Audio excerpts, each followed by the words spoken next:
धन्यवाद सभापति महोदय। आज आपने राजस्थान पंचायती राज संशोधन विधेयक 2026 में मुझे बात रखने का मौका दिया। सबसे पहली चीज तो आज के समय में सरपंच एक्सपेरिमेंट करने के लिए एक साधन हो चुके हैं। कोई भी एक्सपेरिमेंट करना सीधा सरपंचों पे करें। आज यहां पे पिछले 2 साल से मैं देख रहा हूं, हमेशा शिक्षा को बढ़ावा देने की बात होती है। जब पढ़ेगा इंडिया तभी तो बढ़ेगा इंडिया, शिक्षित राजस्थान, तमाम चीजें। पर बड़ा दुख होता है कि हम इस तरीके के प्रयास कभी नहीं करते कि हमारे असेंबली, हमारे पार्लियामेंट में पढ़े लिखे लोग आए। मुझे लगता है कि प्रदेश की सरकार को एक कदम उठाना चाहिए। एक सिफारिश चुनाव आयोग को, केंद्र की सरकार को करनी चाहिए कि आने वाले समय में लोकसभा और विधानसभा के चुनाव भी वही लड़े जो ग्रेजुएट हो। आप कदम उठाइए, प्रदेश की जनता आपके साथ में रहेगी, पर कम से कम करें तो सही। छोटी मोटी कोई चीज होती है आप सीधा सरपंचों के गले में डाल देते हैं।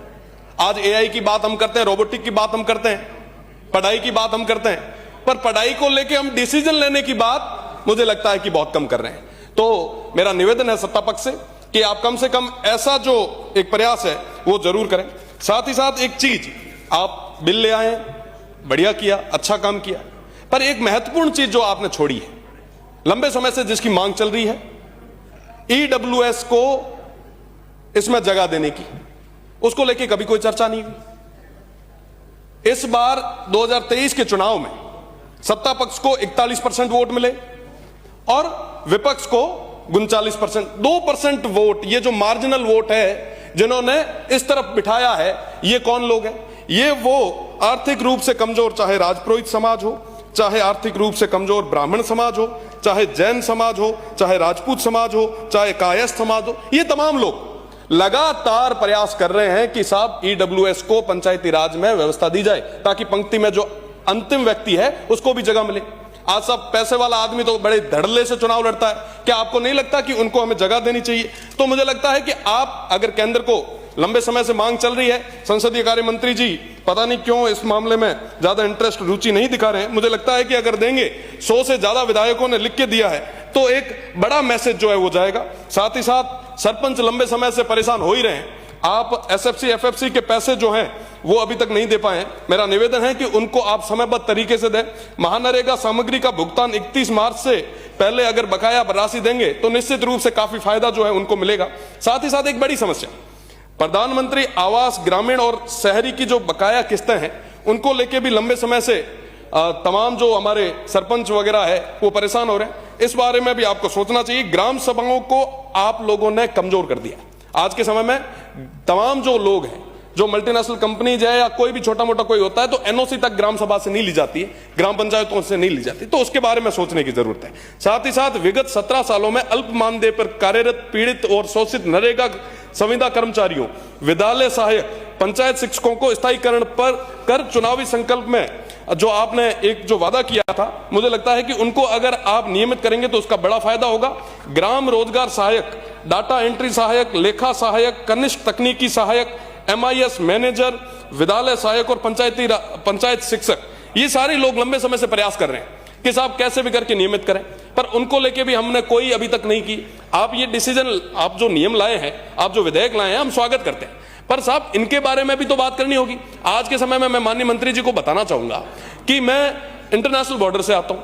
आप स्वच्छ भारत, स्वच्छ राजस्थान की बात करते हैं, स्वच्छता के नाम पे किस तरीके से घोटाले हो रहे हैं आप अगर धरातल पे जाके देखेंगे। रामसर में मैं एक आपको स्पेसिफिक अर्ज कर देता हूं कि रामसर में तमाम चीजें हुई, हमने उसके लिए आपको पत्र भी लिखा। आप इन तमाम चीजों में देखिए, जनता का पैसा है, वो जनता के हित के लिए लगना चाहिए। आज के समय में इन विषयों पे बात होगी तो इससे जो रिजल्ट है वो हमें देखने को मिलेगा। साथ ही साथ ईडब्ल्यूएस की मांग साहब 100 से ज्यादा विधायक लिख चुके हैं, क्यों आज तक पूर्ति नहीं हो पाई? तमाम लोगों को वरीयता देने की जरूरत है। वो 2% लोग जिन्होंने आपको सत्ता में बिठाया है, क्या उनकी बात नहीं मानी जाइए? आज रे समय मीना माँ मेरो बियान माँ पुरुषनाली तो भूखा रे भूखा हाल भी थे, अगर नहीं दे पाओ तो साहब वो लोग के जा है, वो लोग किसके पास जाएंगे साहब? आज साथ ही साथ एक बड़ा जो मैंने स्टार्टिंग में रखा, पढ़े लिखे जनप्रतिनिधि आने चाहिए ताकि ज्यादा से ज्यादा युवाओं को मौका मिलेगा। आप एक विधेयक पास करें आप एक रिकमेंडेशन भेजें, केंद्र की सरकार को भेजें, चुनाव आयोग को भेजें कि कम से कम ग्रेजुएट लोग जो है वो यहां तक आए। मैं माननीय सभापति जी को भी बधाई देना चाहूंगा कि उन्होंने भी अभी 12वीं पास की है और वर्तमान में आप जो ग्रेजुएशन के लिए जो मेहनत कर रहे हैं, मैं आपको उसके लिए खूब खूब बधाई देता हूं। बीए पास की है, एमए पास की है, और इस तरीके से अगर आने वाले समय में पढ़े लिखे लोग आगे आएंगे तो निश्चित रूप से ये राजस्थान आगे बढ़ेगा, ये देश आगे बढ़ेगा।